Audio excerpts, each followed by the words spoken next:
Vas-y. Wow. C'est un beau clap. Ouais, ouais. Alors moi c'est Iceberg, d'où je viens. Je viens d'Alsace. Moi c'est Hugo Roth. Roth. Ouais, c'est pas un pseudonyme, c'est mon vrai nom. Mais dans d'autres villes, ils disent Ross, par exemple, comme Tim Roth. Ouais. Et moi c'est Iceberg. Mais tout le monde dit Ice ou Berg ou Iceberg. Ou Fabien Furman. On adore créer des projets parce qu'on est donc acteur et scénariste. Et scénariste. Et comme on aime travailler ensemble, on s'est dit, bah voilà, quel univers on aimerait aborder. On parlait de, voilà, du collège, de ce que ça nous a apporté à chacun de nous dans notre vraie vie.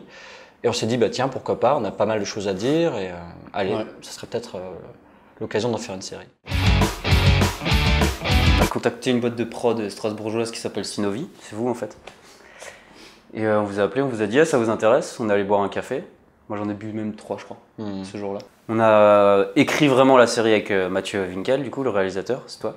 C'est-à-dire qu'on avait une lecture avec le réalisateur et lui qui ajoutait ses idées et ensemble on voyait voilà, épisode par épisode jusqu'à trouver un équilibre sur chacun d'eux.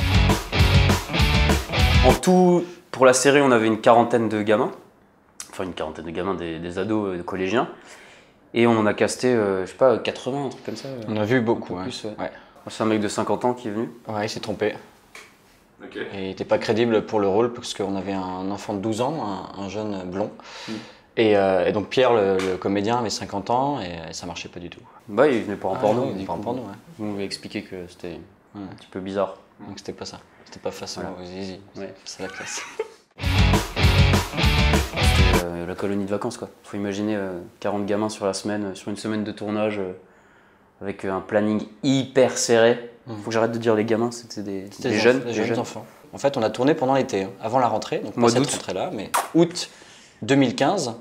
Donc ça fait à peu près 1 an pile. Et donc il faisait très très chaud, plus les lumières, les caméras, et il faut compter environ une trentaine de personnes dans la salle. Les comédiens plus tous les techniciens, ça fait du monde. Ça c'était chaud quoi. Je transpire rien que d'y penser. Ouais. Au départ, on avait prévu déjà 8 épisodes. Au final, dans la boîte, il n'y en a que 7 parce qu'on a dû en annuler un. Forcément, parce que c'était trop speed, on n'avait pas le temps de tourner les 8 en une semaine. C'était sur 5 jours. On est complètement fou. On était fou, ouais. On était complètement fou. Mais finalement, comme on était une équipe réduite et non rémunérée, il faut le dire aussi, tout le monde était bénévole dans ce projet. On s'est retrouvés chacun. Le mec, il est étonné, c'est vrai il n'a toujours pas eu son argent. Mais chut. Il savait pas qu'il devait avoir dessus. En fait, tout le monde a un peu tout fait sur ce tournage. Il y avait le poste de réalisateur, le poste d'acteur, le poste d'assistant réel, mais tout le monde faisait de l'organisation avec tous les figurants et tout qu'il y avait à gérer. Les parents qui râlent parce que forcément on dit fin de tournage à 17h et puis il est 19h30, c'est toujours pas fini, donc j'avais prévu de l'emmener à la gym, je sais pas quoi, machin. En même temps, c'est compréhensible, mais dans le cinéma, quand on dit fin de tournage à 16h, maintenant en fait ça veut dire 19. Et notamment le vendredi qui était réservé juste à nos duos, parce que les épisodes ouvrent et terminent avec notre duo tout simplement. On s'était dit qu'on allait tourner ça en 3-4 heures, on avait 16 petites scénettes à tourner. Et en fait on a fait un pari avec les techniciens pour, on a tous arrivé à 9h et on s'est dit bah tiens à quelle heure on va terminer la journée de tournage et chacun donnait un peu son avis.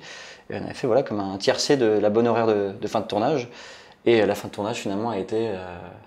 je sais pas, c'était 19h, un truc comme ça. C'était 19h30.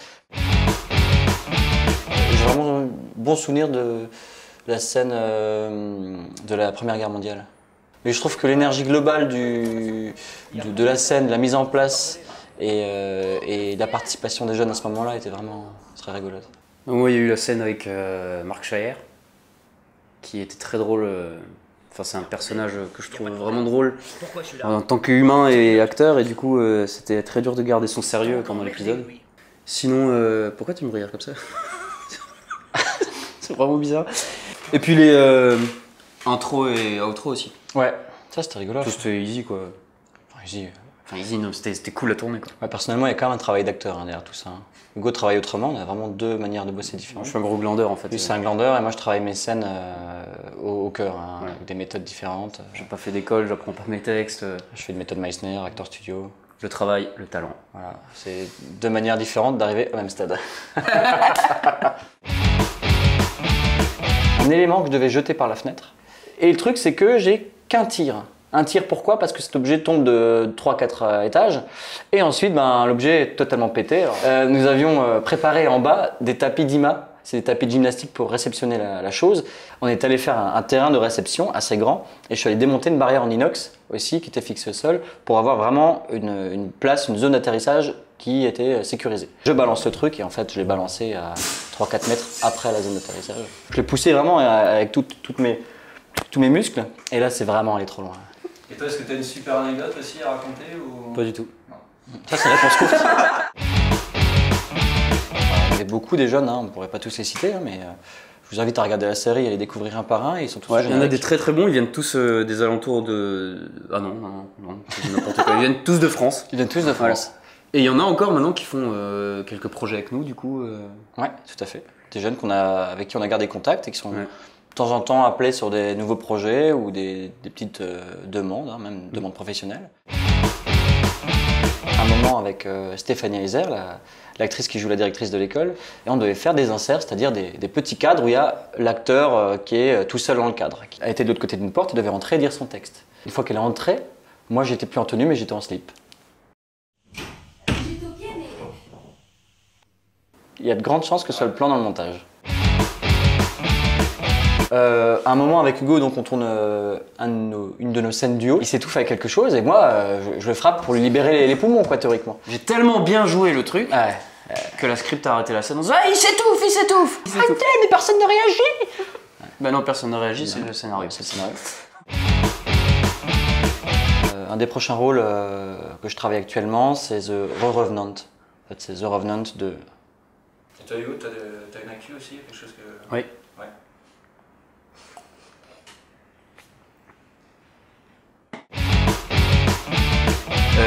Vraiment merci à toute l'équipe.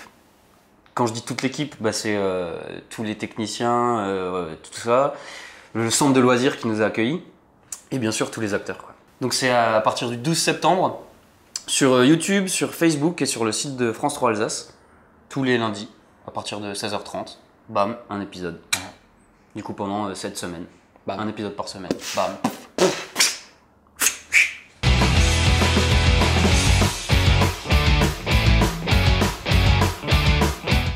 Et on s'est dit... moi aussi, en fait, j'arrive pas à regarder. Dès qu'il tourne, t'as les cheveux qui gigotent.